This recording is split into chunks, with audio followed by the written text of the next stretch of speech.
عزیز طلبہ، میں ایس شیخ ایک بار پھر آپ کی خدمت میں حاضر جماعت 12ویں کی درسی کتاب کے حصہ اطلاقی تحریر سے روداد نویسی لیے ہوئے حاضر ہوں۔ آج ہم روداد نویسی کا دوسرا حصہ دیکھنے والے ہیں۔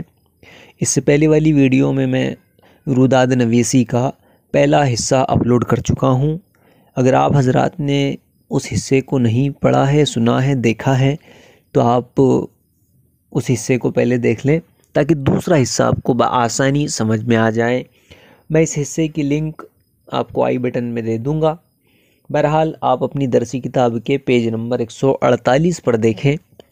وہاں پر ہم نے دیکھنا ہے کہ روداد نویسی کے 4 مراحل جو لکھا ہے وہاں سے شروع کرتے ہیں۔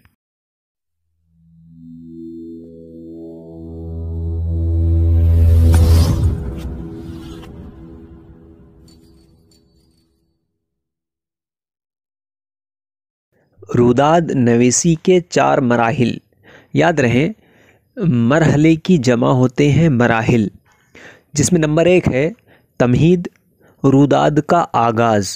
تمہید میں یعنی آپ کو روداد کا آغاز لکھنا ہے۔ نمبر 2 ہے روداد کا درمیانی مرحلہ، جس میں آپ نے تفصیل لکھنی ہے روداد کی۔ نمبر 3 ہے روداد کا اختتامی مرحلہ، جس میں اختتامی آئے گا، روداد کا جو اختتام کس طرح سے ہوا ہے وہ ساری حالات اور حال آپ نے اس حصے میں لکھنا ہے۔ چوتھا ہے روداد کی زبان، کہ آپ روداد کس زبان میں لکھنے والے ہیں۔ ٹھیک ہو گیا؟ اس کے بعد دیکھیں، بطور مثال درجے بالا نقاط کی روشنی میں، مثال کے طور پر اوپر دیے گئے نقاط کی روشنی میں دیکھیں گے کہ کسی ثقافتی تقریب کے احوال کی روداد کا خاکہ کس طرح ہو سکتا ہے۔ کسی ثقافتی تقریب کے احوال کی روداد کا خاکہ کس طرح سے ہوتا ہے، ہم یہاں پر دیکھنے والے ہیں۔ روداد کا موضوع، دیکھیے روداد کا موضوع کیا ہے، ہم نے یہ دیکھنا ہے۔ یوم اردو، اردو کی ترویج و ترقی کا ہفتہ عشرہ، اختتامی تقریب کی روداد۔ ٹھیک ہو گیا؟ یہ ساری چیزیں ہم یہاں پر دیکھنے والے ہیں۔ تو دیکھیں آپ تمہید، اس میں حسب ذیل نقاط کا اندراج متوقع ہے۔ تمہید میں کیا ہے؟ حسب ذیل یعنی جو نیچے آنے والے نقاط ہیں ان کا اندراج کرنا، ان کو درج کرنا لازمی ہے، ضروری ہے، یعنی اس کی توقع کی جا رہی ہے، یعنی اس سے آس لگائی جا رہی ہے، یعنی اس سے توقع رکھی جا رہی ہے۔ کل ملا کر یہ ہے کہ ان کو جو ہے مندرجہ ذیل جو نقاط آنے والے ہیں ان کو وہاں پر ہم نے درج کرنا ہے، یعنی کہ لکھنا ہے، تحریر کرنا ہے۔ جلسے کا موضوع، مقام جلسہ، جلسے کا موضوع کیا ہے، جلسے کا مقام کیا ہے، تاریخ، دن، وقت، نوعیت، صدر کا نام اور عہدہ۔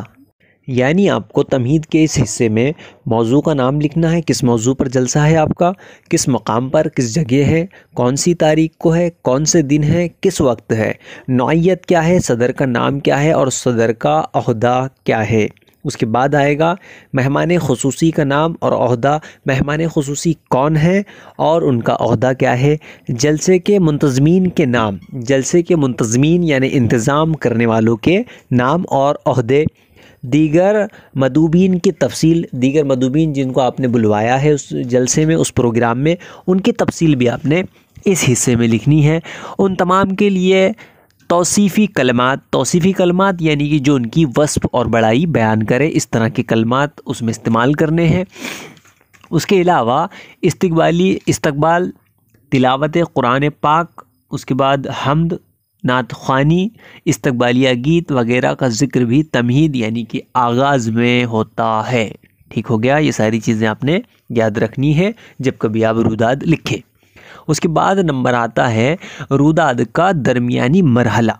تو دیکھیے روداد کے درمیانی مرحلے میں آپ نے کیا کرنا ہے، اردو زبان کی ترویج و ترقی کے لیے منائے گئے یوم کہتے ہیں دن کو، یعنی کہ اردو زبان کی ترقی و تدریج کے لیے، وہ ترقی کے لیے جو پروگرام لیا جا رہا ہے، جو منعقد کیا جا رہا ہے، اس دن کا، ہفتے، عشرے کا مقصد اس کی منصوبہ بندی، کون کون شامل تھے، کون سی سرگرمیاں عمل میں آئیں، ان سرگرمیوں سے کیا حاصل ہوا، اس حوالے سے آئندہ کی منصوبہ بندی، اس کی تنظیم کیسے کی گئی یعنی انتظام کیسے کیا گیا، اس کے بارے میں ہر نقطے کی ترتیب وار وضاحت کی توقع کی جاتی ہے، یعنی امید رکھی جاتی ہے اس کی، ٹھیک ہوگا۔